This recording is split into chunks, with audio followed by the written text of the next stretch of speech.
Bueno, hoy quiero compartir con usted una palabra, además de saludar a las personas que están por primera vez. ¿Puede haber alguna persona por primerita vez con nosotros? Bienvenida, señora. Bienvenido, señor. Bienvenido, joven. ¿Alguien por aquí, primerita vez con nosotros? Le damos un aplauso de bienvenida a los que están por primera vez. Bienvenido, bienvenido, bienvenidos. Qué bueno. Qué bueno. Gracias por estar con nosotros en esta mañana. Y quiero compartir con usted un pasaje que me ha llamado mucho la atención y que está en el Evangelio de Mateo, capítulo 12, y está desde el versículo 1 hasta el 8. Y vamos a leer la palabra de Dios, Mateo 12, del 1 al 8. Hace muchos años, ya muchos, predico el Evangelio, comparto la palabra, pero no recuerdo alguna vez haber hablado de ese pasaje. Lo conozco porque lo he leído muchas veces y he pasado por encima de él, y lo he leído y alguna referencia tengo, pero no recuerdo si alguna vez en la vida de predicar, creo que miles de veces, he tratado este tema. Pero hoy es el día, llegó el día de compartir este evangelio y este mensaje tan bonito. Dice, en aquel tiempo iba Jesús por los sembrados en un día de reposo y sus discípulos tuvieron hambre. ¿Qué tuvieron los discípulos? Y comenzaron a arrancar espigas y a comer. Viéndolo los fariseos, le dijeron, he aquí tus discípulos hacen lo que es lícito, lo que no es lícito hacer en el día de reposo. Pero él les dijo, ¿no habéis leído lo que hizo David cuando él y los que con él estaban tuvieron hambre? ¿Cómo entró en la casa de Dios y comió los panes de la proposición, que no les era lícito comer ni a él ni a los que con él estaban, sino solamente a los sacerdotes? ¿O no habéis leído en la ley cómo en el día de reposo los sacerdotes en el templo profanan el día de reposo y son sin culpa? Pues os digo que uno mayor que el templo está aquí. Y si supieseis qué significa misericordia quiero y no sacrificio, no condenaríais a los inocentes. Porque el Hijo del Hombre es Señor del día de reposo. Bueno, es un pasaje del todo interesante y entre las cosas que encontramos a un Cristo amoroso, misericordioso, a un Cristo compasivo, a un Cristo protector. Encontramos a un Cristo cercano, amigo, y encontramos a su alrededor unas escenas tan interesantes.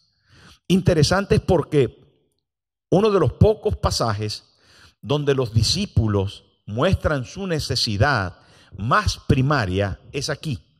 Encontramos a los discípulos que tienen hambre de verdad y por lo visto o no tienen un lugar cercano donde poder comprar para saciar su hambre, o no tienen la provisión, el dinero o lo que fuera necesario para poder hacerlo. Así que recurren a una antigua ley donde cualquier persona en necesidad podía acercarse al campo de quien sea y comer de las espigas tostadas que pudieran haber en el sembradío. Podían estirar legalmente, sin que fuera un robo, sin que estuvieran sustrayendo una cosa ajena, aunque el campo no era de ellos, evidentemente. Ellos, según la ley, podían, según se tomaba con la mano una espiga, podían comer de lo que pudieran agarrar con su mano. De hecho, lo podían hacer hasta saciar su hambre. En el libro de Levítico estaba establecido de esa manera y es importante poder comprender que eran normas levíticas, normas legales en las que ellos podían actuar. Sin embargo, a esas normas se le habían agregado algunos formulismos, algunas ampliaciones y algunas posiciones dogmáticas, religiosas de los fariseos para incrementar la norma antigua y que en el día sábado nadie pudiera hacer ningún esfuerzo de cualquier forma o manera que fuera.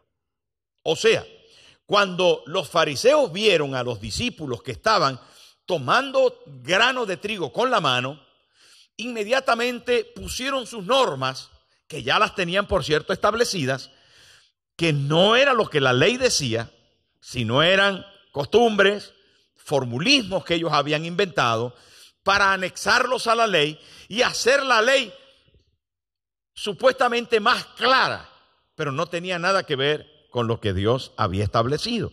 De manera que cuando le vieron arrancar, les culparon de cegar en el día de reposo. Porque el sábado, para ellos, el sabbat, era un día de reposo y nadie podía sembrar ni cosechar, nadie podía moler, nadie podía trabajar y tenía que comerse de lo que se había preparado en otro día. Pero en el día sábado habían más de 300 normas agregadas a lo que decía la ley. Quiero decir que el religiosismo era tan recalcitrante, tan profundo, que no permitía a la gente apenas moverse. De hecho, entre muchas leyes que había el sábado, solo se podían dar 999 pasos. Y no había reloj de ese Apple que te cuenta los pasos, ni Fitbit, ni nada de eso. Así que ellos tenían que durante el sábado ir contando los pasos que daban desde la habitación hasta la cocina, hasta el patio, y durante el sábado no podían pasar de 999 pasos, porque el paso número 1000 violaba la ley, porque ya te estabas haciendo un sobreesfuerzo. Bueno, ¿por qué escogí esto, hermano? ¿Por qué escogí esto? ¿Saben? Porque hay momentos en que me gustaría tener una vacuna y pasar por la silla de cada uno y aplicarle una vacuna contra la religiosidad, como en este caso. ¿Verdad? Pasar y vacunar a cada uno contra la religiosidad. Sencillamente, porque uno de los males más terribles que la iglesia tiene no es el hecho de que pudiéramos tener algún inconveniente con el pecado, con la debilidad, con la falla de las personas. No es, hermano, el local, los alquileres, la economía. De los problemas más graves que sufre la iglesia es el religiosismo. Porque la religiosidad o el legalismo, el agregar costumbres y formas, hace que la presencia de Dios huya, se vaya. Que la relación, que la persona de Cristo, que la comunión íntima con el Señor se vaya. Que podamos, hermano, priorizar en cosas que no son elementalmente básicas, que no son principios, valores importantes. Mire, eso es como una especie de procrastinación espiritual. El desplazar lo importante para dar lugar a lo menos importante y ocuparnos en ello. Mire, los fariseos que estaban viendo a los discípulos cuando comenzaron a coger espigas, ellos no estaban pensando en los discípulos y en su necesidad. De repente desplazaron su pensamiento hacia lo que hacían y las normas posibles que estaban violando. O sea, en ese caso los discípulos eran objeto de un test espiritual. Voy a mirarte a ver cómo te comportas y si te pasas, entonces te voy a condenar, te voy a juzgar, voy a hablar de ti, voy a inmediatamente a caerte encima para poder corregir eso tan malo que estás haciendo. Ese espíritu es espíritu de religión, de legalismo, y daña nuestra comunión con Dios y daña nuestra comunión con los hermanos, que es muy unida una con la otra. La Biblia dice que si no estamos bien con los hermanos, ¿cómo vamos a poder estar bien con Dios? Que si no perdonamos, ¿cómo vamos a ser perdonados? Que si no pedimos y no amamos, ¿cómo vamos a ser amados? Es simple. La realidad de todo esto es que el pasaje está lleno de una virtud extraordinaria cuando los fariseos ven a los discípulos y Jesús comienza a protegerlos, comienza a defenderlos.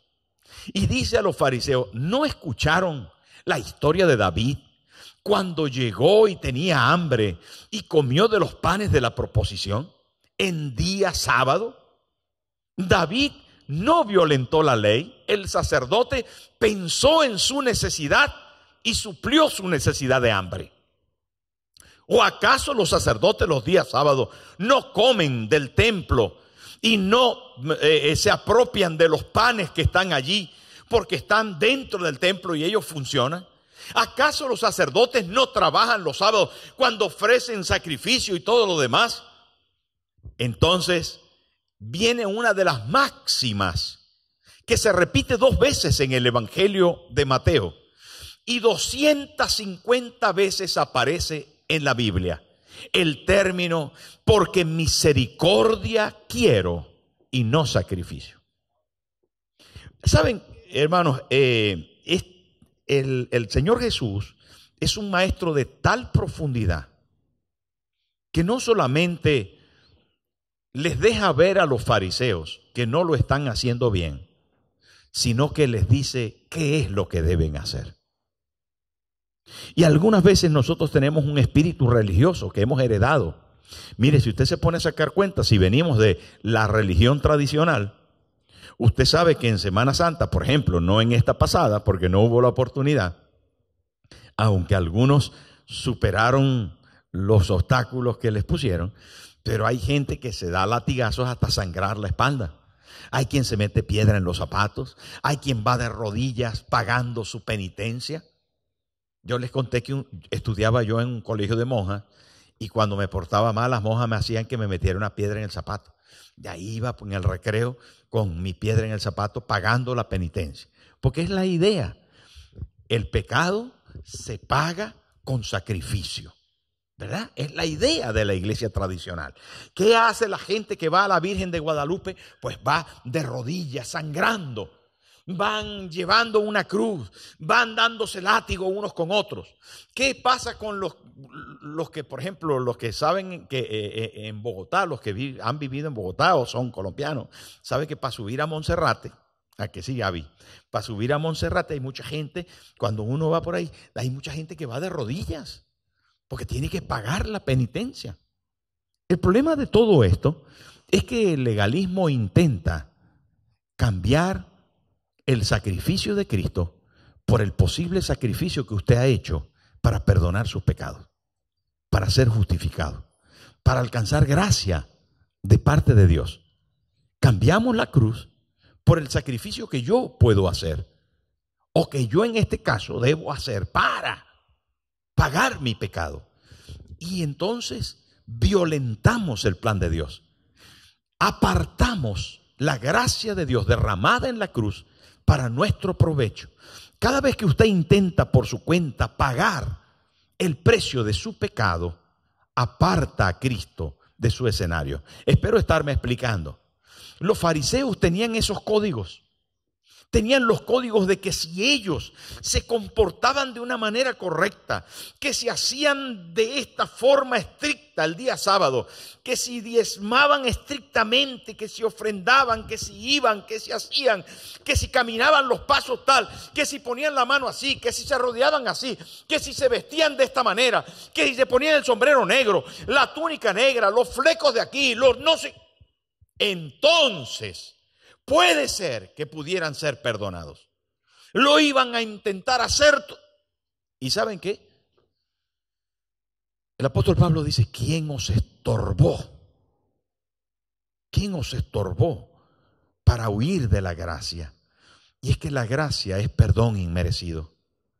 La gracia, hermano, y el favor de Dios no se te brindó a ti a través de lo bueno o de lo mucho que tú pudieras hacer.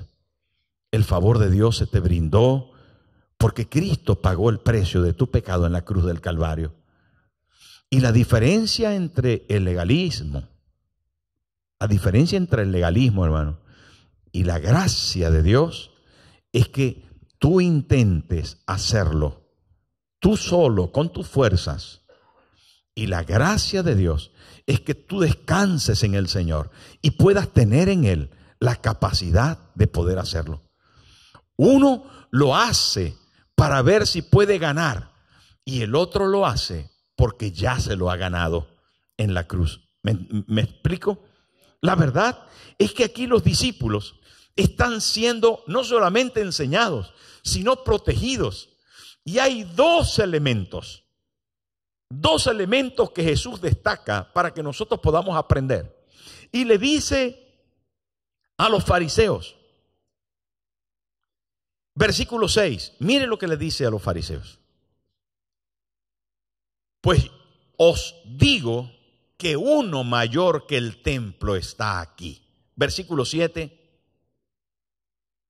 Y si supieseis qué significa misericordia quiero y no sacrificio, no condenaríais a los inocentes. Y el versículo 8 dice, porque el Hijo del Hombre es Señor del día de reposo. Volvamos al versículo 6, porque quiero hacerle dos últimas anotaciones. La primera es que Cristo es el Señor. Lo dice aquí, pero la primera cosa que Jesús enseña a los fariseos y a sus discípulos es la primera prioridad que nosotros debemos entender. Como creyentes, hermano, yo quiero que usted aprenda esta mañana algo muy, muy importante. Porque digo que es muy, muy importante por la sencilla razón que es el primer código de vida cristiana de la iglesia primitiva, de la revelación bíblica, de la verdad bíblica y de la iglesia de todos los tiempos, incluido esta. La primera norma y la cosa más importante de todas las cosas que nosotros debemos saber es que Cristo es Señor y que Cristo es nuestro Señor y que Señor quiere decir dueño, propietario, jefe, amo. Que Señor quiere decir el sobre todo, el dueño de todo. Cuando nosotros invitamos a alguien a recibir a Cristo como Señor, le estamos diciendo que ahora tiene un nuevo amo. Mire, todas las personas tienen dueño. Usted dice, no, yo soy libre, yo soy dueño de mí mismo. No, no es verdad. Usted es propiedad de un sistema, propiedad de unas formas, propiedad de un estado, propiedad de unas normas diarias que tiene que cumplir. Posiblemente es un poco propiedad del dueño de su casa, un poco propiedad del banco, un propio de todo el sistema. Así que aunque usted se quiera salir, usted no siempre puede hacer lo que quiere. No, señor. Usted tiene que hacer algunas cosas que le obliga el sistema. Por lo tanto, cuando hablamos de Señor, estamos hablando de alguien que está por encima dominándole a usted para coordinar sus pasos, para darle ciertas obligaciones. Ahora, cuando nosotros hablamos de que Cristo es Señor, le aceptamos como dueño, entramos dentro de su reino, porque hay dos reinos, ya sabéis, un reino mundanal donde el diablo gobierna, que tiene un sistema opresivo y que te lleva a la esclavitud, y un reino celestial donde Cristo es el Señor. Recuerde lo que el apóstol Pablo dijo, ¿verdad? Que se le dio un nombre que es sobre todo nombre, para que en el nombre de Jesús se doble toda rodilla de los que están en el cielo, en la tierra, debajo de la tierra, y toda lengua confiese que Jesucristo es el Señor. Y no está hablando de don, no está hablando de un título de amabilidad, de cortesía, de nobleza. Está hablando de dueño, de dueño. Entonces, cuando hablamos de Cristo como Señor, estamos hablando de que el señorío de Cristo, el nombre en griego es Kyrios. Ese nombre se le otorgaba también al César. Ya les he dicho alguna vez que los soldados por los caminos ponían la espada en el cuello de las personas y preguntaban: ¿quién es el Kyrios? ¿Quién es el Señor? ¿El César o Cristo? Porque el César exigía adoración. El César exigía tener como propiedad todo cuanto había en los reinos del Imperio Romano. Y si alguien contestaba, sabiendo lo que se le preguntaba, que Cristo es el Señor, le pasaban la espada por el cuello. De hecho, la iglesia primitiva fue una iglesia perseguida, todos lo sabemos. La iglesia primitiva hizo culto en catacumbas, ocultos, perseguidos. Los echaban a los leones por causa de que llamaban a Cristo Señor. La iglesia primitiva sabía que Cristo iba a ser el dueño y el Señor de su vida y que su rumbo cambiaría y que la razón de vida sería ahora Cristo el Señor. Yo no sé hasta qué punto usted ha entendido de que Jesús es Señor.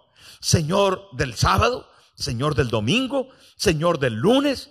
Él es el Señor. Ahora, la pregunta en este primer concepto que Cristo le aclara a los fariseos delante de sus discípulos, yo no sé cuánto usted ha entendido que el evangelio de Cristo no es una religión, es un reino que se establece en su interior, donde Cristo es el dueño de su corazón. ¿Usted lo entiende así? Saben, cuando nosotros tenemos a Cristo como Señor, Él gobierna sobre nuestra vida. Y cuando hablo sobre nuestra vida, Él gobierna sobre nuestra comida, sobre nuestra casa, sobre nuestra salud, sobre nuestras finanzas, sobre nuestros hijos. Él gobierna sobre nuestro futuro. ¿Saben? Cuando se habla aquí de que Cristo es Señor, Jesús les está diciendo a los fariseos: no tienen ni idea de cómo se están comportando. No tienen ni idea sobre qué cosa están hablando y a quién le están intentando enseñar. Él les está enseñando acerca de la Biblia. Y les está diciendo: ¿no oíste lo que se hizo? ¿No escuchaste, no leísteis en la palabra lo que está escrito? Y entonces dice: la segunda razón que nosotros debemos entender, la primera es el señorío de Cristo. Si Cristo es tu Señor, entonces tu vida no está basada en religión ni en costumbres, está basada en una vivencia. Cristo es tu dueño. A Él le sirves si le amas. Y la segunda cosa dice: porque misericordia quiero. Y lo dice el versículo 7. Dice: y si supieseis qué significa misericordia quiero y no sacrificio. Les dije que esto se repite un par de veces en el Evangelio de Mateo. Pero esto viene desde el profeta Oseas. En el capítulo 6, versículo 6, Oseas habla de esta expresión. Y es que no es nueva. Jesús retoma una antigua expresión bíblica de los profetas. Y es bien importante encontrar de que misericordia quiero y no sacrificio es amor inmerecido. Misericordia, hermano, es un trato compasivo para quien no se lo merece. Misericordia es algo que se expresa en amor. Es la expresión, una de las expresiones del amor es la misericordia. Misericordia es poder tratar a alguien de una forma generosa, amable, bondadosa, amorosa, aun cuando no lo merece. Jesús le está diciendo a los fariseos: no sabéis lo que la Biblia enseña, no sabéis lo que Dios quiere que hagamos. Y lo que Dios quiere que hagamos es misericordia. Misericordia. Si veis que alguien está pasando hambre, ¿sabe qué quiere que Dios haga? Misericordia. Si alguien está pasando por apuros, misericordia. Si alguien ha fallado delante de Dios, si alguien ha cometido un error, ¿saben qué Dios quiere que hagamos? Misericordia. Si alguien ha pecado contra ti, ¿saben qué quiere que hagamos? Misericordia.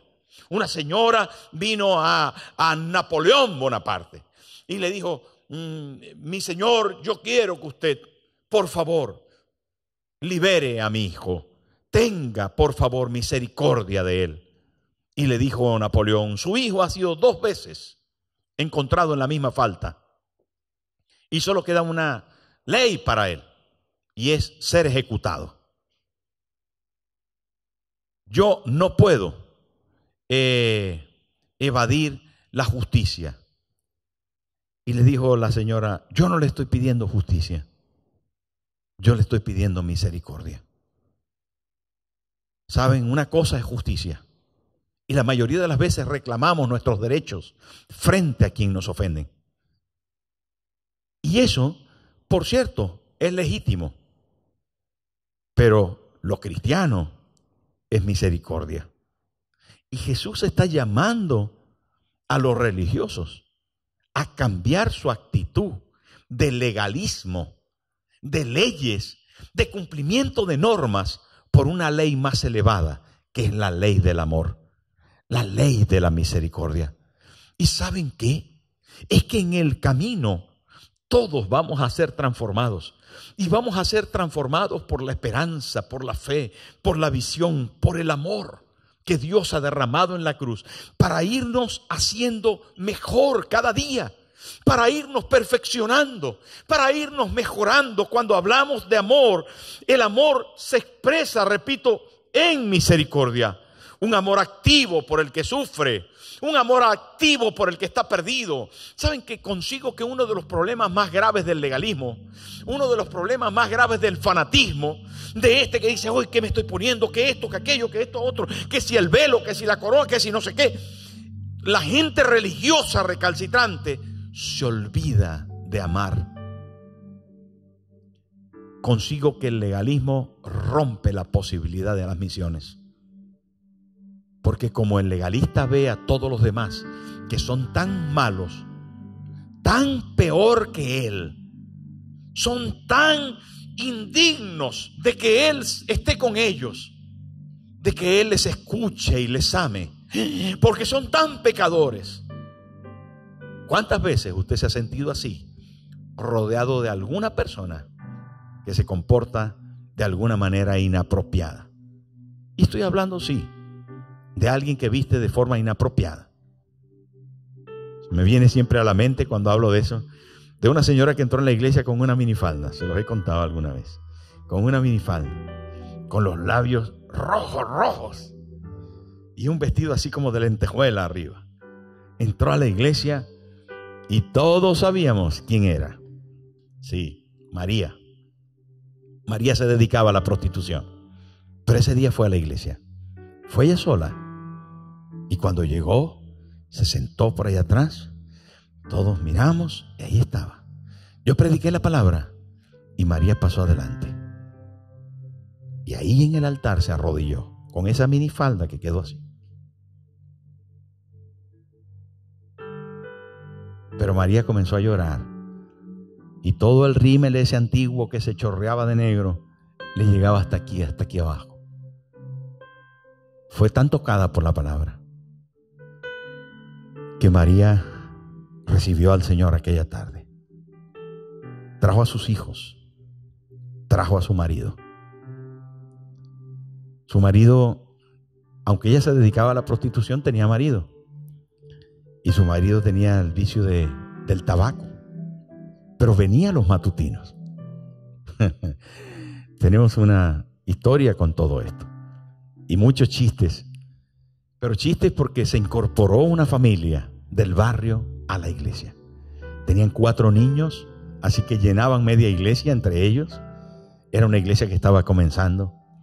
Y lo que quiero decir, hermano, es que si nosotros rechazamos a nuestros hermanos, que si nosotros no dejamos la oportunidad a la gente que está fallando a nuestro lado, los que están fallando a nuestro lado, señalamos porque hacen una cosa u otra, como los fariseos a los discípulos, diciéndole, ¿por qué están cogiendo espigas? ¿Por qué están haciendo esto? ¿Por qué esto otro? ¿Y por qué esto otro? No solamente dejamos que Cristo sea nuestro Señor y nuestro ejemplo, sino que encima no practicamos amor y misericordia. No practicamos esa sensibilidad que Dios quiere que tengamos para poder perdonar, para poder estimar al que está a nuestro lado, aun cuando falla. ¿Saben, hermano? Mi amigo, no hay aquí ni una sola persona perfecta. Ni una sola. No. Pareciera que fueran perfectos los que vienen a la iglesia, pero no es así. Todos necesitamos a Cristo. Y lo necesitamos con tanta fuerza como tú. El asunto es, ¿estamos dispuestos a recibirlo? ¿Estamos dispuestos a que Él gobierne nuestra vida y sea el dueño? Y de verdad, de todo corazón, podamos nosotros, hermanos, comprender a la gente y tener un corazón más amplio como Cristo. Porque a medida que va pasando el tiempo en la iglesia, podemos hacernos más y más religiosos, más y más legalistas, más y más severos contra quienes tienen alguna falta. Y eso ni en casa, ni en la calle, ni en la iglesia nos ayuda. Eso hunde la barca, mis amigos. Así que hoy más que nunca vamos a entender el señorío de Cristo y lo que significa misericordia quiero y no sacrificio. Póngase en pie, por favor. Cierre sus ojos. Y yo quiero que el Espíritu Santo le lleve por un momento a qué es lo que usted debe comprender y perdonar. ¿Qué es lo que usted debe sobrellevar? ¿En qué momento el Espíritu Santo le va a encontrar para decirle: aquí es donde quiero que superes? Aquí es donde quiero que entrones a Cristo. Aquí es donde quiero que tú dejes vacío el trono y sientes al Señor allí. Aquí, en esta área, en este momento de tu vida, en esta etapa de tu vida, en esta parte, allí quiero que Jesús, te dice el Espíritu Santo, allí ponga a Jesús como Señor, como dueño. Entrónalo. Tal vez nunca le dijiste: Señor, entra a mi corazón. Y yo quiero invitarte a hacerlo. Quiero invitarte a que le digas: Señor Jesús, usted que está visitándonos por primera vez, por favor dígale: Señor Jesús, entra a mi corazón. Perdona mis pecados. Hoy te acepto como mi Señor y único y suficiente Salvador. Quédate en mi corazón. Llena mi vida. Quédate conmigo para siempre. Y usted, mi hermano que está aquí, diga conmigo: yo quiero, Señor, que seas mi dueño, el amo de mi vida, absoluto Señor de mi corazón. Quiero, Señor, también practicar la misericordia. Yo quiero, Señor mío, que mi vida siempre esté en tus manos. Gracias, Señor. Mantenga sus ojos cerrados un momento. Yo quiero que ahora usted sienta con sus ojos cerrados el amor de Jesús. Yo quiero que usted sienta lo que Él le ha dado allí en la cruz, siendo perfecto, siendo un Dios santo y bueno. Entregó su vida por usted. Cuando usted y yo estábamos perdidos en nuestro pecado, Él nos perdonó, nos amó entregando su vida. Entregando su vida. ¿Y sabe qué? Él quiere que nosotros podamos amar así. Que podamos amar así. Que podamos amar de tal forma que algunas veces, cuando otros no se merecen que nosotros lo hagamos, podamos hacerlo. Ese es el verdadero cristianismo. Padre Celestial,